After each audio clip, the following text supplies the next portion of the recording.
はいどうも、ホルモン島田チャンネルのブッチャー島田です。小籠包、パイコーハン、タピオカで連想する国といったら台湾ですよね。そんな台湾料理で欠かせないのは、そうです。ルーローハンです。今日は台湾のソウルフード、ルーローハンをご紹介します。それでは早速やっていきましょう。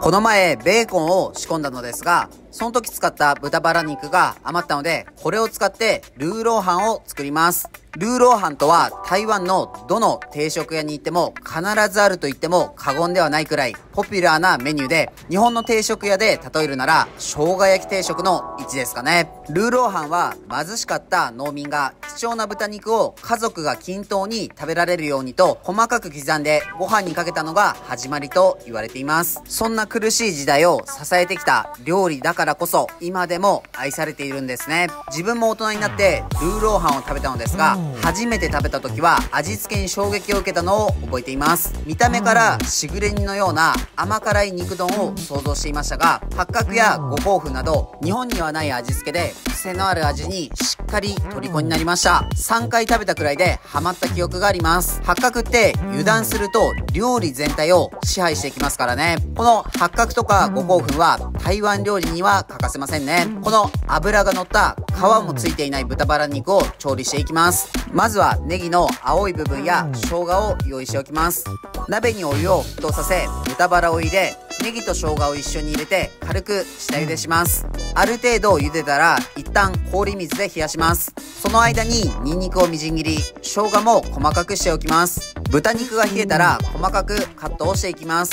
ルーローハンはお店や家庭によってもそれぞれのこだわりでレシピが少し変わったりもするそうです。細かくした豚バラをフライパンで焼いていきます。スプーンですくって食べることを考えると細かめの方が食べやすくおすすめです。そこに醤油、紹興酒を入れて煮立たせます。ニンニク、生姜も加えていきます。鍋に水、砂糖を入れて温めてカラメル色になったら先ほどのフライパンに流し入れます。それを別な鍋に移し、水、氷砂糖、胡椒、五香粉を入れ、だしパックにローレルと八角を入れて揚げたエシャロットを足したらこのまま弱火で煮込んでいきます。次に甘口の醤油と黒酢を加え、そこにゆで卵を一緒に入れます。だいぶ香りが立ち込め、食欲がかき立てられます。水気も少なくなり、全体にとろみが出てきたらご飯の上に盛り付けます。最後にたくあんを添えれば完成です。それでは早速食べてみましょう。いただきます。今日はドレイクスブリューイングのホポカリプスヘイジーダブル IPA を飲んでいます。このドレイクスブリューイングはカリフォルニア北部の都市サンフランシスコベイエリアで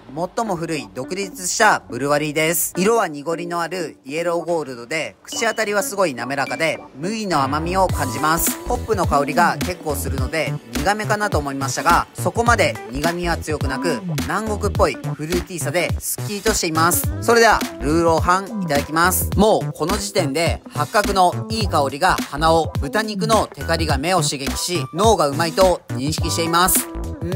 文句なし。ホロホロな豚肉に油の甘さ、甘じょっぱいタレに甘辛い五香粉の香り、ほのかに残るエシャロットの香ばしさ、黒酢を入れることで味に深みが出ています。すべてが絶妙なバランスです。濃いめのタレが絡みついてこんがり日焼けしたライスもまたうまい。そしてこのいかにも味しみな卵がつまみになってビールもグビグビです。